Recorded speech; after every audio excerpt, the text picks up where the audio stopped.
പ്രത്യേകത ഏറ്റവും കുറഞ്ഞ സമയം കൊണ്ട് തീർക്കണമെന്നുള്ളതാണ്. അപ്പൊ അതുകൊണ്ട് ഞാൻ വളരെ ചുരുങ്ങിയ സമയം കൊണ്ട് പെട്ടെന്ന് ചില കാര്യങ്ങൾ പറയാൻ താല്പര്യപ്പെടുന്നു. So friendship with God. നമുക്കെല്ലാവർക്കും സുഹൃത്തുക്കള്, സഖിത്വം, അങ്ങനെ പലതും നമുക്ക് ഉണ്ട്. So friendship is basically is a combination of affection, loyalty, love, respect and trust.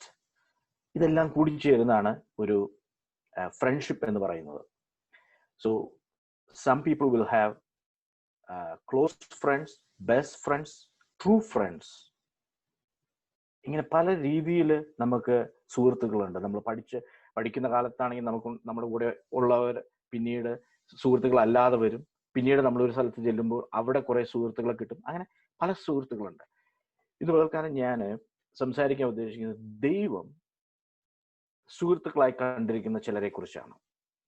So Lord has called some people, some biblical characters as friends. So I wanted to touch that. Then I wanted to explain what is true friendship. Then I wanted to introduce who is the true friend. അപ്പോൾ നമുക്ക് ഒരു വാക്യം വായിക്കാം. സങ്കീർത്തനം 25:14.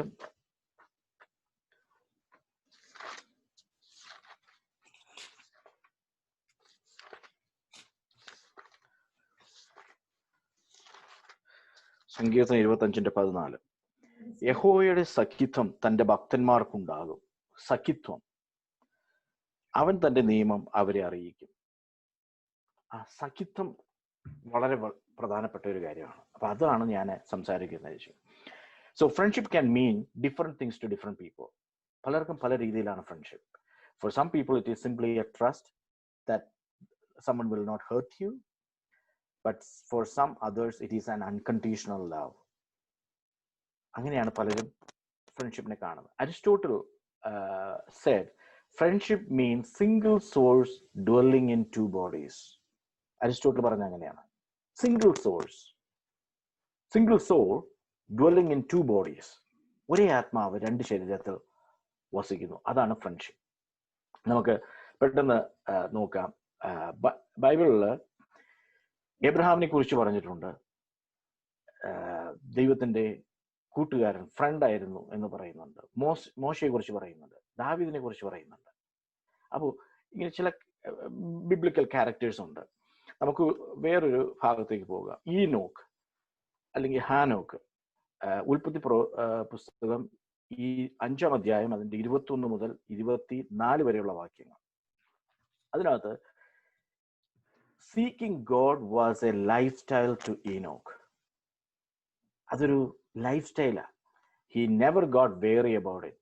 His fellowship was faith dependent, which was directly proportional to love. Constant fellowship positioned him for the mind of God. സ്ഥിരമായിട്ട് ദൈവത്തിൽ ഉല്ലസിച്ചിരുന്നു ഹാനോക്ക്. Enoch pleased God so much his enemies has no legal ground, so they were at peace with him. അങ്ങനെയാണ് നമ്മൾ പഠിക്കുന്നത്. Enoch was supposed to die and go to the ground. അങ്ങനെയാണ് സാധാരണഗതിയിൽ എല്ലാവരും മരിച്ചു കഴിഞ്ഞാൽ അത് അവരെ കുഴിച്ചിടുകയാണ് പതിവ്. പക്ഷേ God changed that rule for Enoch because Enoch walked with God. ആനോക്ക് ദൈവത്തോടു കൂടെ നടന്നു. അതുകൊണ്ട് അവനെ എടുക്കപ്പെട്ടു, മരണം കാണാതെ എടുക്കപ്പെട്ടു. അതാണ് ഈനോക്കിനെ കുറിച്ച് പറയുന്നത്. Enoch walk with God. നമ്മൾ ആ ഭാഗം വായിക്കുമ്പോൾ Enoch began to walk with God at the age of 65. 65-ാമത്തെ വയസ്സിലാണ് മെതുശലേം ജനിക്കുന്നത്. മെതുശലേം ജനിച്ചതിന് ശേഷമാണ് ദൈവത്തോടുകൂടെ നടക്കുന്നത്. 300 വർഷക്കാലം ദൈവത്തോടുകൂടെ നടന്നു എന്ന് നമ്മൾ വായിക്കുന്നു. അപ്പോൾ വയസ്സിനകത്തൊരു പ്രശ്നമല്ല. So finally Enoch walked with God, so God took him. അതാണ് ഈനോക്കിനെ കുറിച്ച് പറയുന്നത്. നമുക്ക് ഇനി മുമ്പോട്ട് പോകാം. ഇയ്യോബിനെ കുറിച്ച് പഠിക്കാം. ഇയ്യോബിന്റെ പുസ്തകം 1-ാം അധ്യായത്തിൽ നമ്മൾ വായിക്കുന്നത്, ഇയ്യോബിനെ പോലെ നിഷ്കളങ്കനും നേരുള്ളവനും ദൈവഭക്തനും ആയ ഒരാൾ ഭൂമിയിലില്ല. 1-ാം അധ്യായത്തിന്റെ 1-ാം വാക്യം, അതിന്റെ അവസാന ഭാഗം. അവൻ നിഷ്കളങ്കനും നേരുള്ളവനും ദൈവഭക്തനും ദോഷം വിട്ടകലുന്നവനും ആയിരുന്നു. അത്രയും ക്വാളിറ്റി ഉള്ള ഒരാൾ വേറെ ലോകത്തുണ്ടായിരുന്നില്ല ആ സമയത്ത്. പക്ഷേ നമ്മൾ പിന്നീട് പഠിക്കുമ്പോൾ നമുക്ക് മനസ്സിലാവുന്ന ഒരു കാര്യം, he lacked the strong relationship with God. Although he served faithfully, വിശ്വസ്തമായി സേവിച്ചെങ്കിലും ദൈവവുമായിട്ടുള്ള ആ റിലേഷൻഷിപ്പ്, ആ സഖിത്വം ഇയ്യോബ് അനുഭവപ്പെട്ടിരുന്നില്ല ആദ്യകാലങ്ങളിൽ. അതാണ് നമ്മൾ ഇയ്യോബിന്റെ പുസ്തകം 2-ാം അധ്യായത്തിന്റെ 3-ാം വാക്യത്തിൽ നാം വായിക്കുന്നത്, എന്റെ ദാസനായ ഇയ്യോബിന്റെ മേൽ നീ ദൃഷ്ടി വെച്ചുവോ. ഇംഗ്ലീഷിൽ വായിക്കുന്നത്, have you considered my servant job. ആ സമയത്ത് സെർവന്റ് ജോബ് ആയിട്ടാണ് നമ്മൾ വായിക്കുന്നത് ആദ്യ ഭാഗങ്ങൾ. എന്നാൽ യോഹന്നാൻ 15:15 നമ്മൾ വായിക്കുന്നു, I no longer called you servants, because a servant does not know his master's business. Instead, I called you friends. For everything that I learned my father, I have made known to you. അങ്ങനെയാണ് നമ്മൾ വായിക്കുന്നത് യോഹന്നാൻ 15:15. അപ്പൊ നമ്മൾ ഒരു servant ആയിട്ടല്ല കണ്ടിരിക്കുന്നത്, നമ്മൾ സുഹൃത്തുക്കളായിട്ട് അല്ലെങ്കിൽ ഒരു ഫ്രണ്ട് ആയിട്ടാണ് യേശു നമ്മളെ കാണുന്നത്. അപ്പോൾ നമ്മൾ ഇനിയും മുന്നോട്ട് പോകുമ്പോൾ മോശയെ കുറിച്ച് നമുക്ക് വായിക്കാം. മോശയെ പറ്റി പറയുന്നത് പുറപ്പാട് പുസ്തകം 33:11 നമ്മൾ വായിക്കുന്നത്, So the Lord spoke to Moses face to face as a man speak to his friend. മുഖത്തോട് മുഖം നോക്കി സംസാരിച്ചു ദൈവം മോശയോട്. മോശയ്ക്ക് അതിനുള്ള ക്വാളിഫിക്കേഷൻ ഒന്നുമില്ല. ഹി വാസ് എ മർഡറർ, ഒരു കൊലപാതകനായിരുന്നു. സംസാരിക്കുമ്പോൾ വിക്കുണ്ടായിരുന്നു. ഒരു കോൺഫിഡൻ്റ് ആയിട്ട് ഒരു കാര്യം ചെയ്യാൻ മോശയെ കൊണ്ട് പറ്റിയിരുന്ന ഒരാളല്ല. But God spoke to him as a friend. ഇനി നമ്മൾ മുന്നോട്ട് പോകുമ്പോൾ ദാവീദിനെ കുറിച്ച്, although David sinned against God and the fellow man, David repented and humbled himself before God. ദാവീദ് പാപം ചെയ്തിരുന്നെങ്കിൽ തന്നെയും ദൈവസന്നിധിയിൽ മാനസാന്തരം പ്രാപിച്ചു. അതുകൊണ്ട് ദൈവം അവനെ ആദരിച്ചു. നമ്മൾ അപ്പോസ്തല പ്രവൃത്തി 13:22 വായിക്കുന്നു, I have found in David the son of Jesse a man after my heart who will do all my will. ഹൃദയത്തെ അറിയുന്ന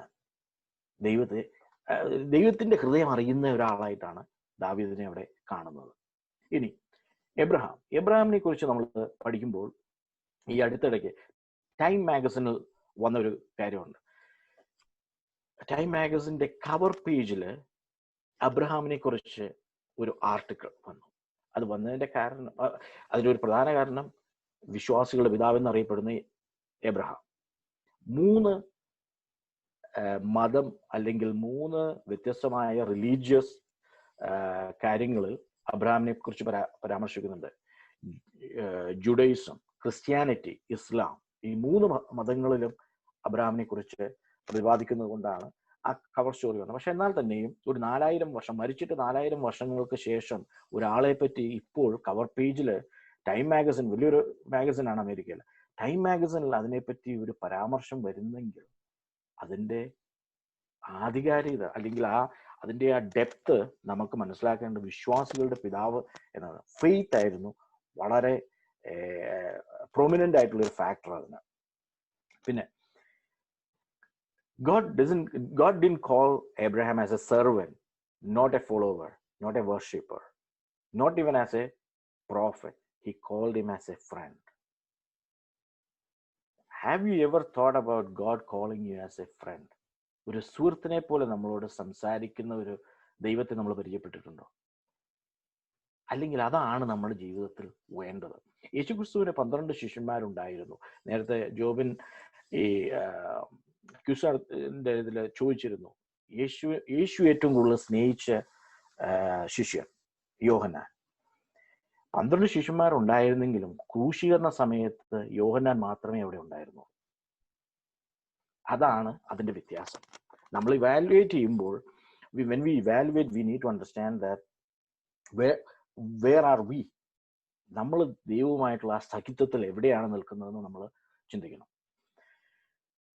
ഇനി നമ്മൾ മുന്നോട്ട് പോകുമ്പോൾ ഇപ്പോൾ ബിബ്ലിക്കൽ ക്യാരക്ടേഴ്സ് പലരെക്കുറിച്ചും ഞാൻ പറയുമ്പോൾ നമുക്ക് മനസ്സിലാക്കാൻ പറ്റുന്ന ഒരു കാര്യം, Noah, he was a drunkard, he was drunk. Abraham was too old. Abraham ഇറങ്ങി പുറപ്പെടുമ്പോൾ 75 വയസ്സായിരുന്നു. നമ്മൾ ആദ്യം ആനോക്കിനെ കുറിച്ച് വായിച്ചു, 65 വയസ്സായിരുന്നു. അപ്പോൾ Jacob was known as A cheater. Jonah ran from God. Peter denied Christ. Martha always worried. Thomas was a doubter. All these characters had some kind of weakness, but God used them mightily. അപ്പോൾ ദൈവവുമായുള്ള ഒരു സഖിത്വത്തിലേക്ക് നമ്മൾ വന്നാൽ മാത്രമേ നമുക്ക് ദൈവം നമ്മളോട് സംസാരിക്കുകയുള്ളൂ. ദൈവം നമ്മളോട് ഇടപെടുന്നത്, ദൈവം പറയുന്ന കാര്യങ്ങൾ നമ്മൾ മനസ്സിലാക്കണമെന്നുണ്ടെങ്കിൽ ദൈവമായിട്ടൊരു നല്ലൊരു റിലേഷൻഷിപ്പ് നമുക്ക് വേണം. നമുക്കൊരു ഭാഗത്തേക്ക് പോകാം. True front. ഞാൻ ആദ്യം പറഞ്ഞു ക്ലോസ് ഫ്രണ്ട്, ബെസ്റ്റ് ഫ്രണ്ട്, അങ്ങനെ പല ഫ്രണ്ട്സ് ഉണ്ട്. അതിൽ ട്രൂ ഫ്രണ്ട്, യഥാർത്ഥ സുഹൃത്ത് അല്ലെങ്കിൽ യഥാർത്ഥ സഖിത്വം എന്ന് പറയുന്നത് ഒരു ഭാഗം വായിക്കാം. 1 ശമൂവേൽ 23-ാം അധ്യായം.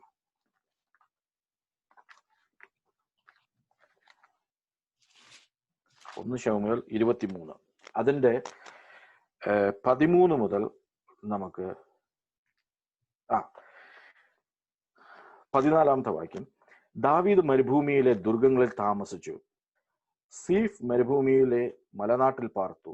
ഇക്കാലത്തൊക്കെയും ശൗൽ അവനെ തിരഞ്ഞുകൊണ്ടിരുന്നു, എങ്കിലും ദൈവം അവനെ അവന്റെ കയ്യിൽ ഏൽപ്പിച്ചില്ല. തന്റെ ജീവനെ തേടി ശൗൽ പുറപ്പെട്ടിരിക്കുന്നുവെന്ന് ദാവീദ് കണ്ടു. അന്ന് ദാവീദ് സീഫ് മരുഭൂമിയിലെ ഒരു കാട്ടിലായിരുന്നു. അനന്തരം ശൗലിന്റെ മകനായ യോനാഥാൻ പുറപ്പെട്ട ആ കാട്ടിൽ ദാവീദിന്റെ അടുക്കൽ ചെന്ന് അവനെ ദൈവത്തിൽ ധൈര്യപ്പെടുത്തി അവനോട്, ഭയപ്പെടേണ്ട, എന്റെ അപ്പനായ ശൗലിന് നിന്നെ പിടികിട്ടുകയില്ല, നീ ഇസ്രായേലിന് രാജാവാകും, അന്ന് ഞാൻ നിനക്ക് രണ്ടാമനായിരിക്കും. എ ട്രൂ ഫ്രണ്ട്, യഥാർത്ഥ സുഹൃത്ത്. ഒരു 3 പോയിന്റ് ഞാൻ പറയാൻ ഉദ്ദേശിക്കുന്നു. A true front will enter in your experience. നമ്മുടെ ഒരു പ്രശ്നങ്ങൾ അല്ലെങ്കിൽ നമ്മുടെ ഒരു പ്രയാസത്തിൽ നമ്മളോട് കൂടെ അത് അനുഭവിക്കാൻ തയ്യാറാകുന്ന ഒരാളാണ് ട്രൂ ഫ്രണ്ട്. ഇവിടെ നമ്മൾ വായിക്കുന്നത്, when David was in the wilderness or in the woods, Saul was looking for him, and Jonathan rose. 16-ാം വാക്യത്തിൽ നമ്മൾ വായിക്കുന്നത്, verse 16 we read, Jonathan rose and went to the David in the woods. Jonathan is actually the son of Saul. He could be chilling in the palace, but he decided to get out and go and see David in the wilderness. മരുഭൂമിയിൽ ആ ഭാഗത്ത് കാട്ടിൽ പോയി കാണുവാനായിട്ട് താല്പര്യപ്പെട്ടു. ആ true friend എന്നുള്ളത്. A true friend is not someone who stand in far in a relationship. It is easy to say that I will pray for you, but if you don't show up, that you need to question it. Recently, during this COVID time, ഈ Covid കാലഘട്ടത്തിൽ ഡൽഹിയിൽ നടന്നൊരു കാര്യം, one of the girl, her dad was impacted with COVID and he passed away after a few days. She called the priest to let him know that he passed away, and to arrange the burial process. But he told, the hospital will take care of, I am not going to come. For that girl, that was so distressful because she thought the priest will come and help, but it didn't happen. So, but what happened is a pastor came to know about that, and the pastor came and did the burial service and put the body in the ground. So that incident happened for her to understand the relationship between that priest and her. So true friend, a true friend will show up in your experience. Next point is, when they show up, they will encourage you to endure. അവർ കടന്നു വരിക മാത്രമല്ല, അവർ നമ്മളെ സഹായിക്കുക കൂടി ചെയ്യും, നമ്മളെ ആശ്വസിപ്പിക്കും. അങ്ങനെ ഒരു പോയിന്റ് ഉണ്ട്. നമ്മൾ വായിക്കുന്നത് 16 വാക്യത്തിൽ വായിക്കുന്നത്, Jonathan encourage him to stay strong in faith in God. അതാണ്, ആശ്വസിപ്പിക്കുകയും ചെയ്തു. നമുക്കും പല സുഹൃത്തുക്കളും ഉണ്ടായിരിക്കാം, നമ്മൾ ശ്രദ്ധിച്ചിട്ടുണ്ടാവും. Some people will come up and bring their disposition. അവരവരുടേതായ രീതിയിൽ കൊണ്ടുവരും. ചില സമയത്ത് നമുക്ക് തോന്നിയിട്ടുണ്ടാവും, നമ്മൾ ആ സുഹൃത്ത് ആ സമയത്ത് അവിടെ വരാതിരുന്നെങ്കിൽ നന്നായിരുന്നു, എവിടെയെങ്കിലും പോയാൽ മതിയായിരുന്നു അവർ എന്ന് നമുക്ക് തോന്നാം. When they show up, they are complaining about you. Job also, യോബിനും സുഹൃത്തുക്കൾ ഉണ്ടായിരുന്നു. Job also had friends. When they showed up, they were finding fault about Job. യോബിന്റെ മേലുള്ള കുറ്റങ്ങളെ കണ്ടുപിടിക്കാനായിരുന്നു അവര് ആയത്. അപ്പോൾ നമ്മൾ വായിക്കുന്നത്, ഞാൻ ഒരു കഥ കേട്ടിട്ടുണ്ട്. അതായത് ഒരാൾ സുഖമില്ലാതെ ആശുപത്രിയിൽ കിടക്കുന്നു. അപ്പോൾ പലരും വന്ന് കാണുന്നു. അപ്പോൾ അതിൽ ചില ആൾക്കാർ പറയും ഗെറ്റ് വെൽ സൂൺ, സൗഖ്യമാവട്ടെ, ദൈവം അനുഗ്രഹിക്കട്ടെ എന്ന്. ചില ആൾക്കാർ വന്നു കഴിഞ്ഞാൽ പറയുന്നു, ഇതേ അസുഖത്തിലായിരുന്നു എൻ്റെ അങ്കിള് ആയിരുന്നു, 16-ാം ദിവസം പുള്ളി മരിച്ചുപോയി എന്ന് ചിലപ്പോൾ പറയും. അപ്പോൾ എങ്ങനെയാണ് നമ്മുടെ സുഹൃത്തുക്കൾ നമ്മളെ സഹായിക്കുന്നത്? ട്രൂ ഫ്രണ്ട് ആണോ ഇല്ലയോ എന്നുള്ളത് നമ്മൾ അനലൈസ് ചെയ്യണം. എല്ലാവർക്കും ഫ്രണ്ട്സ് ഉണ്ട്. അപ്പം ഞാൻ പറയുന്നത് നിങ്ങൾ ഫ്രണ്ട്ഷിപ്പ് കട്ട് ചെയ്യണമെന്നല്ല, പക്ഷേ you should be very careful who is going to be your friend. മൂന്നാമത്തെ point, a true friend is not envious of your elevation. നമ്മൾ 17-ാം വാക്യത്തിൽ വായിക്കുന്നത്, ഡോണ്ട് ബി അഫ്രൈഡ്, അല്ലെങ്കിൽ fret not, my father will never find you, you are going to be the next king of Israel.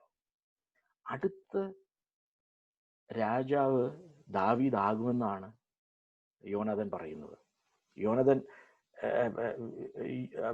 ഈ രാജകീയ succession പ്രകാരം Jonathan should be the king, but Jonathan understood that David is anointed and he is going to be the king. നമ്മുടെ യഥാർത്ഥ സുഹൃത്ത് നമ്മുടെ ഒരു promotion കിട്ടുമ്പോഴോ, നമ്മളൊരു പുതിയ വീട് വാങ്ങിക്കുമ്പോഴോ, നമ്മളൊരു പുതിയ കാറ് വാങ്ങിക്കുമ്പോഴോ അതിൽ അസൂയപ്പെടാതെ നമ്മളെ അത് എൻകറേജ് ചെയ്യുകയും നമ്മളെ അതിൽ നമ്മുടെ അഭിവൃദ്ധിയിൽ, ദൈവത്തിൻ്റെ അനുഗ്രഹത്തിൽ നമ്മളോട് കൂടെ നിൽക്കുകയും ചെയ്യുന്ന ആയിരിക്കണം ഒരു ട്രൂ ഫ്രണ്ട്. അപ്പോൾ അതാണ് ട്രൂ ഫ്രണ്ട്. ഇനി how important for God to have a friendship with us. ദൈവത്തിന് ആഗ്രഹമുണ്ടോ നമ്മൾ ഒരു സുഹൃത്തായിട്ട് ഇരിക്കാനായിട്ട്? Hosea 6:6, if you read Hosea 6:6, it says, I want you to show love, not offer sacrifices. I want you to know me more than I want burned offerings. എന്നെക്കുറിച്ച് കൂടുതൽ അറിയണം, അതാണ് ദൈവത്തിന് ആഗ്രഹം. ദൈവത്തെക്കുറിച്ച് കൂടുതൽ അറിയുക എന്നുള്ളതാണ് ദൈവം നമ്മളെക്കുറിച്ച് ആഗ്രഹിക്കുന്നത്. നമുക്കൊരു സൂം മീറ്റിംഗ് ആഴ്ചയിൽ ഒരിക്കൽ അല്ലെങ്കിൽ 2 പ്രാവശ്യമോ ഉണ്ട്. അതിൽ നമ്മൾ സംതൃപ്തരായി തീരരുത്. On a daily basis, we need to have a fellowship with God. Enoch was doing the same thing. He was walking with God. A regular fellowship with God will help you, will make you blessed. മുസ്ലിം സഹോദരന്മാർ 5 നേരം പ്രാർത്ഥിക്കും. നമ്മൾ വിശ്വാസികൾക്ക് എപ്പോഴും പ്രാർത്ഥിക്കണം. Pray without ceasing. 1 Thessalonians 5:17, it says, pray without ceasing. So keep in mind that being friends with God doesn't mean that you are equal to God. നമ്മൾ ദൈവത്തോട് സഹിതമാകാം, പക്ഷെ ദൈവത്തോട് ഇക്വലന്റ് ആവില്ല നമ്മൾ ഒരിക്കലും. ഇനി ഈ ബിബ്ലിക്കൽ ക്യാരക്ടേഴ്സിലെല്ലാം നമ്മൾ ശ്രദ്ധിച്ചു കഴിഞ്ഞാൽ ഒരു കാര്യം മനസ്സിലാവും. they were obedient. ഒബീഡിയൻസ് ആണ്, അനുസരണമാണ് ഇതിൻ്റെ എല്ലാത്തിൻ്റെയും പ്രധാന factor. So if we need a friendly relationship with God, we need to learn how to be obedient. Obedience is very painful. Don't let anyone deceive you. There are people who preach health and wellness, safe, all kinds of things. But the prosperity theology and all, but obedience. If you don't obey, things won't work out. So God told Abraham, go and sacrifice his son. The next day, he packed up with his servants and Isaac. So in Genesis 22, verse 2, we read that. In the verse 4, we read that on the third day, Abraham looked up and saw the place. And verse 9 and 10, we read, when they reached the place God had told him, Abraham built an altar there and arranged the woods on it. He bound his son Isaac and laid him on the altar. തൻ്റെ മകനെ അതിൻ്റെ മേൽ കിടത്തി. 12-ാം വാക്യത്തിൽ നാം വായിക്കുന്നു, don't lay hand on the boy. Verse 13 says, Abraham looked up and saw a ram caught in the bush. ഒരു ആട്ടിൻകുട്ടിയെ അവിടെ ബുഷിൽ കാണുകയാണ്. നമ്മളൊരു മനസ്സിലാക്കേണ്ട ഒരു കാര്യം, Abraham and Isaac and the servants walked 3 days, and the ram was there when he was about to do the altar. This ram also walked 3 days. So if we are obedient, the moment we take the action to obey God, the answer to our problem is sent.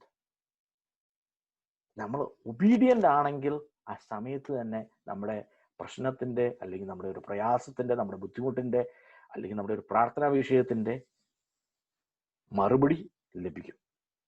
We have to be obedient with God. When you are obedient, you will be blessed. ഒരു 1-2 വാക്യങ്ങൾ നമുക്ക് വായിക്കാം. Joshua 1:8.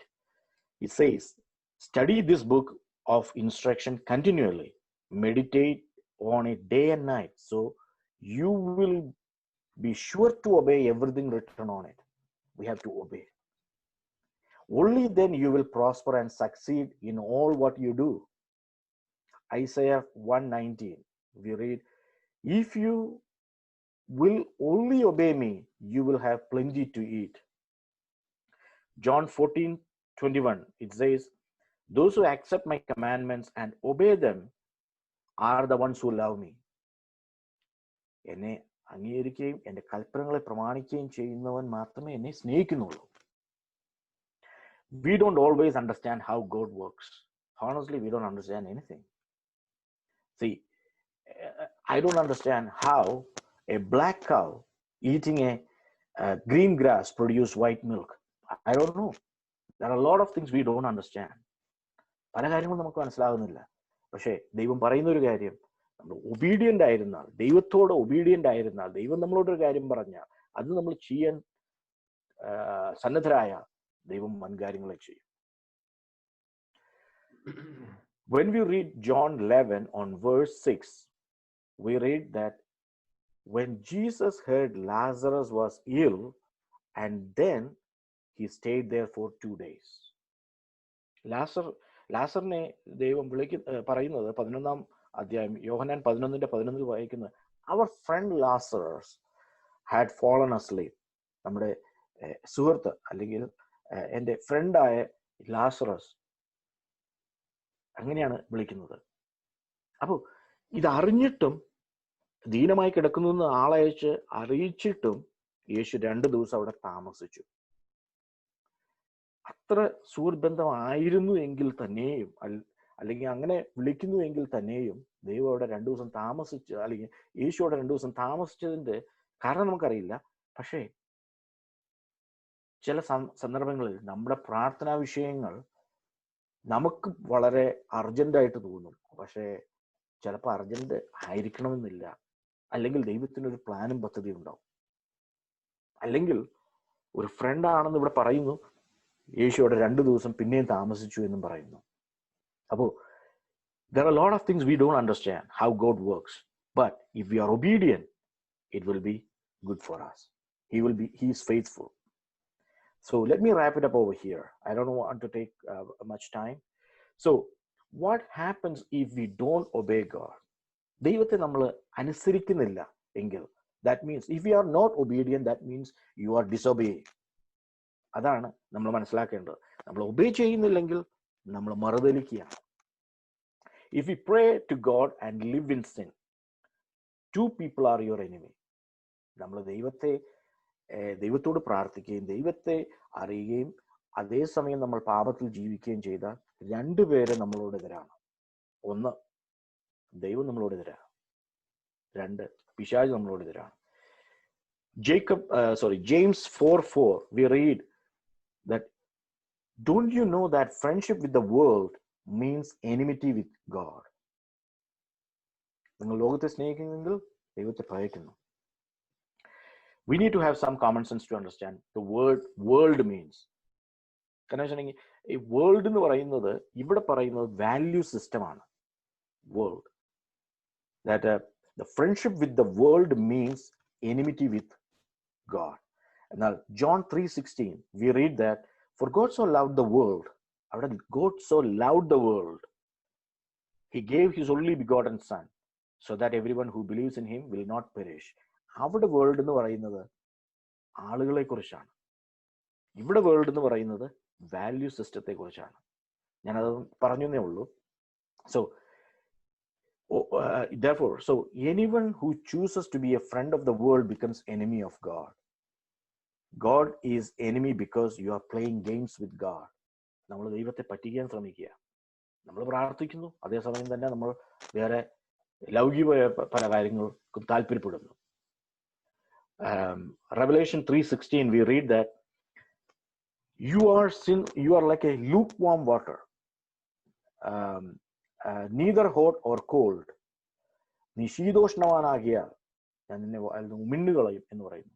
നമ്മൾ ശീതവാനുമല്ല ഉഷ്ണവാനുമല്ല, അങ്ങനത്തെ ഒരു പരുവത്തിലാണ് നമ്മൾ പോകുന്നത്. അപ്പൊ അതുകൊണ്ട് ദൈവവുമായിട്ടുള്ള ഒരു സഖിത്വം വളരെ അത്യാവശ്യമാണ്. ദൈവവുമായിട്ടുള്ള സഖിത്വം നമുക്ക് അനുഗ്രഹങ്ങളെ തരും. അതിന്റെ പ്രധാന കാരണം അല്ലെങ്കിൽ പ്രധാന പോയിന്റ് എന്ന് പറയുന്നത്, we have to be obedient with God. Hebrews 10:26 and 27 we read, if we deliberately keep on sinning after we have received the knowledge of truth, no sacrifice of sins is left. മനഃപൂർവ്വമായി പിന്നീട് നമ്മൾ പാപം ചെയ്യരുത്. But only a fearful expectation of judgment and of raging fire that will consume the enemies of God. അതുകൊണ്ട് നമ്മുടെ വിശ്വാസ ജീവിതത്തിൽ നമ്മൾ എപ്പോഴും ദൈവത്തെ പ്രസാദിപ്പിക്കുന്നവരും ദൈവത്തെ അനുസരിക്കുന്നവരുമായി തീരണം. It is our choice whether we wanted to be a friend of God or not. And he is a true friend. നമ്മുടെ പ്രയാസങ്ങള്, ബുദ്ധിമുട്ടുകള്, ഏതെല്ലാം പരീക്ഷഘട്ടങ്ങളിലും ദൈവം നമ്മളോട് കൂടിയിരിക്കും. നാം ദൈവത്തെ അനുസരിക്കാൻ തയ്യാറായ. Being a friend of God is not a decision, it's a lifestyle. നമ്മൾ ദൈവത്തെ അനുഗമിക്കാൻ തീരുമാനിച്ചു കഴിഞ്ഞാൽ അതൊരു തീരുമാനം മാത്രമായി തീരരുത്, അത് നമ്മുടെ ജീവിതത്തിന്റെ ഭാഗമായി തീരണം. ഇത്രയും പറഞ്ഞുകൊണ്ട് ഞാൻ എൻ്റെ വാക്കുകളെ അവസാനിപ്പിക്കുന്നു. ദൈവം നമ്മെ അനുഗ്രഹിക്കട്ടെ. Praise the Lord. Ruth? Thank you, Joshua uncle, for making us realize what and how a true friend should be. Thank you for giving us a wonderful message. That brings us to the end of today.